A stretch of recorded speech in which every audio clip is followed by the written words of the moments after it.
Bonjour, mesdames et messieurs, chers collègues. Comme je vous disais hier, on va vous présenter les dossiers discutés en collège en deux étapes. Demain, après le midi à 12h45, nous allons avoir ici une conférence de presse avec le vice-président Ansip et les commissaires Jourova, King et Gabriel pour vous présenter comment contrer le contenu illégal en ligne. Et aujourd'hui, tout de suite, nous aurons avec nous notre négociateur en chef pour vous présenter le projet du traité de retrait, article 50, après de prendre quelques questions. Et je vais vous dire tout de suite qu'après M. Barnier, nous allons avoir un briefing technique. Donc toutes les questions techniques, all your technical questions. Donc les questions techniques, nous pourrons les régler au briefing technique qui suivra la présentation par Michel Barnier. Je lui donne la parole immédiatement. Ivan, it's not totally impossible for me to answer to.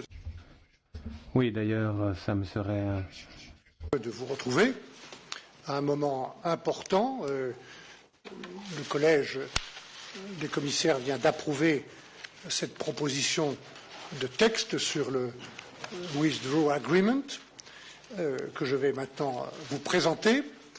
Et c'est aussi un moment important pour la négociation. Je dirais presque même un moment clé ou charnière dans ce long processus complexe de cette négociation extraordinaire que nous voulons réussir. Et donc je suis heureux de vous présenter maintenant ce projet d'accord qui est diffusé ou qui vient d'être diffusé pour chacune et chacun d'entre vous. C'est un texte qui comprend 168 articles et donc un projet complet d'accord de retrait. Je voudrais faire trois remarques avant de venir à la substance. Si nous voulons réussir cette négociation, et je veux la réussir, nous devons accélérer. Le 30 mars 2019, dans 13 mois, le Royaume-Uni ne sera plus un État membre de l'Union européenne. C'est ce qu'il a voulu. Et ce jour-là, nous devons avoir organisé son retrait de manière ordonnée. Nous avons maintenant besoin, je le pense, de négocier sur la base d'un texte, parce que le temps est court entre aujourd'hui et l'automne prochain, où nous devrons aboutir à un accord définitif sur ce projet de retrait ordonné. Je rappelle toujours qu'il faut garder un certain nombre de mois pour le temps de la ratification du côté européen par le Conseil des ministres et par le Parlement européen évidemment et aussi par le Parlement britannique. Et voilà pourquoi notre choix est maintenant de travailler et de proposer à nos partenaires britanniques de travailler sur un texte juridique qui apporte de la clarté. Deux, il s'agit d'un projet. Nous allons maintenant, à partir de cet après-midi, en discuter avec les 27 États membres et en lien étroit avec le Parlement européen. Mais c'est un projet que nous mettrons officiellement sur la table des négociations avec le Royaume-Uni que lorsque ce travail à 27 et avec le Parlement européen aura été terminé. Dans le respect de mon engagement de transparence, tout au long de cette négociation, nous venons de publier ce projet. Et ainsi, chacun peut bien prendre la mesure des sujets sur lesquels nous devons nous mettre d'accord avec le Royaume-Uni. Et puis, je pense que cette transparence, c'est aussi un outil nécessaire dans le débat public sur le Brexit partout en Europe. Mais désormais, grâce à ce texte, un outil sur la base de principes juridiques, des faits, de solutions concrètes et réalistes. J'espère que ce document sera également utile pour votre propre travail, mesdames et messieurs les journalistes. Troisième remarque, ce projet de texte ne contient aucune surprise pour nos partenaires britanniques. Il traduit juridiquement les engagements pris ensemble par l'Union et le Royaume-Uni en décembre dans le John Report. Il inclut les positions de l'Union déjà connues sur les autres sujets du retrait, sur lesquels nous n'avons pas réellement pu progresser depuis décembre. Il inclut la position de l'Union sur la gouvernance de l'accord de retrait. Enfin, il inclut la position de l'Union sur la transition, qui fait partie de l'accord de retrait, puisque je rappelle une nouvelle fois que la seule base juridique possible pour la transition, c'est l'article 50. Mesdames et messieurs, permettez-moi de développer brièvement chacun de ces 3 points. D'abord, notre projet transpose en texte juridique nos engagements communs. Rien ici ne vous surprendra si vous avez suivi les négociations. Le projet de texte veille à ce que, d'abord, les droits des citoyens, qui sont notre priorité, soient protégés comme décidé, et nous veillerons à ce que les procédures administratives restent simples et accessibles. Deuxièmement, tous les engagements financiers à 28 seront respectés par le Royaume-Uni et par l'Union européenne. Troisièmement, la coopération nord-sud sur l'île d'Irlande sera protégée et on évitera une frontière physique. Quelques mots sur l'Irlande.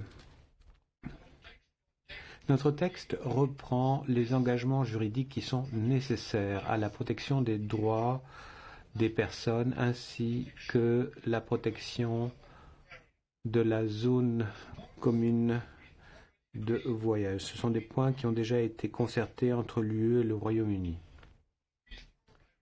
L'accord de séparation doit également contenir une solution pour éviter une frontière physique et pour protéger l'accord de Vendredi Saint dans toutes ses dimensions.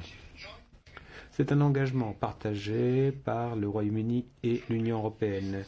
Le rapport conjoint reprend au paragraphe 49 3 options pour s'attaquer à ce problème. D'abord, le traité par le biais de l'accord sur les relations futures, si possible. Et évidemment, cette solution ne sera pas en vigueur au moment du retrait. Deuxièmement, le Royaume-Uni s'est engagé à proposer des solutions spécifiques afin de faire face aux circonstances spécifiques à l'île d'Irlande. Nous attendons ces propositions. Troisièmement, il faut maintenir un alignement exhaustif sur les règles du marché intérieur et de l'union douanière qui, maintenant et à l'avenir, vont appuyer la coopération nord-sud, l'économie de l'île dans son entièreté, la protection de l'accord de Vendredi Saint. C'est ça la solution que nous devons reprendre dans l'accord de retrait. C'est la seule manière de garantir que nos engagements communs soient maintenus dans toutes les circonstances, comme le demande le rapport conjoint. Mesdames et messieurs, nous avons mis en œuvre un esprit d'imagination et de créativité pour trouver une solution spécifique au défi unique que comporte le Brexit pour la protection de l'accord de Vendredi Saint. Il y a 2 questions qui sont fondamentales pour éviter les contrôles aux frontières. D'abord, il faut un alignement complet sur le droit de l'Union pour les biens et les marchandises, pour les règles vétérinaires et les règles phytosanitaires. Deuxièmement, il faut que l'île soit couverte par le code douanier. Notre approche se concentre sur les secteurs où ce sera nécessaire pour éviter les contrôles de frontières. La vie de tous les jours le long de la frontière doit se poursuivre comme aujourd'hui. Et comme je l'ai déjà dit, aujourd'hui déjà, l'Irlande du Nord dispose de règles effectives qui ne sont pas les mêmes que celles qui valent pour le reste du Royaume-Uni. Je voudrais le répéter. Je l'ai dit dans ma dernière conférence de presse. Nous maintenons nos engagements à discuter de ces trois options telles qu'exposées dans le rapport conjoint en parallèle. Toutes ces questions, sur toutes ces questions, au nom des 27 pays, je poursuivrai le dialogue avec les responsables politiques d'Irlande du Nord. Je vais rencontrer Michelle O'Neill et Aline Foster début de la semaine prochaine. Mon deuxième point sur ce projet de texte, au-delà et avec la question de l'Irlande, c'est de dire que notre texte inclut nos propositions sur les autres sujets de la séparation. Là non plus, il n'y a pas de surprise, puisque nous avons traduit juridiquement les positions de l'Union exprimées dans nos Essential Principal Papers, que vous connaissez. Sur plusieurs de ces sujets, les négociations ont effectivement commencé, sans que nous ne trouvions, au moment où je vous parle, encore un accord. C'est le cas, par exemple, pour Euratom, c'est un sujet important, ou pour la question des biens placés sur le marché. Il y en a d'autres. Sur d'autres sujets du retrait ordonné, comme la propriété intellectuelle ou les marchés publics, nous n'avons pas encore reçu de proposition ou de position britannique. Et donc, sur ces sujets-là, les négociations n'ont donc pas pu commencer. Et sur ces sujets-là, nous avons donc mis dans le projet de traité que vous aurez entre les mains les positions de l'Union européenne. Nous espérons aussi progresser sur la gouvernance de l'accord de retrait, qui est un point clé. Sur ce point, notre position n'a pas non plus changé. Nous pensons que la Cour de justice de l'Union européenne doit jouer un rôle pour l'interprétation et la mise en œuvre de l'accord de retrait chaque fois que cet accord se réfère au droit européen. C'est la position que nous avons intégrée dans notre projet de texte, avec évidemment des dispositions spécifiques déjà agréées dans le John Report pour la protection des citoyens. Sur tous ces sujets importants, nous espérons que notre projet de texte permettra de faire avancer plus vite, donc d'accélérer désormais les négociations. Nous sommes d'ailleurs convenus avec la partie britannique de nous retrouver toute la semaine prochaine pour un nouveau round de négociations. Troisièmement, je veux rappeler que notre projet de texte inclut évidemment notre proposition sur la période de transition qui a été demandée officiellement par Theresa May au nom du gouvernement britannique et sur laquelle les chefs d'État et de gouvernement et le Parlement européen ont marqué leur accord de principe. Sur la transition, les discussions techniques de cette semaine confirment, je veux vous le dire franchement, qu'il reste des divergences importantes, trop de divergences. Sur plusieurs points, je voudrais juste en citer deux. Les droits des citoyens, notre priorité. Le Royaume-Uni souhaite toujours traiter différemment, ça veut dire moins favorablement, à la fin de la période de transition, les citoyens qui seront arrivés au Royaume-Uni pendant la transition par rapport à ceux qui sont arrivés avant la transition, c'est-à-dire avant le jour du retrait en mars 2019. Ça reste pour nous, pour les États membres, pour le Parlement européen, un sujet majeur, puisque de notre point de vue, tout l'acquis de l'Union s'appliquera pendant la transition. Il nous paraît juste, normal, de traiter les citoyens qui sont arrivés avant ou pendant de manière équitable ou égale. J'ajoute d'ailleurs qu'il nous semble aussi que notre proposition devrait permettre, du côté du Royaume-Uni, un système plus simple à gérer sur le simple point administratif. Deuxième point de divergence important sur la transition, c'est la question de l'application des règles européennes pendant cette période courte de mars 2019 au 31 décembre 2020. Le Royaume-Uni demande toujours à pouvoir s'opposer en cas de désaccord avec une nouvelle règle européenne qui viendrait à entrer en vigueur pendant la transition. Nous avons rappelé, je rappelle, je redirai que les règles doivent être les mêmes pour tous pendant cette période. Nous ne prendrons aucun risque de divergence réglementaire pendant la transition. Et compte tenu de ces problèmes, de ces désaccords tels que je viens d'en rappeler deux, mais il y en a quelques autres, je répète simplement que pour le moment, au moment où je vous parle, la transition n'est pas acquise. Et voilà pourquoi je pense que le prochain round de négociations est aussi sur ce point à la fois utile et important.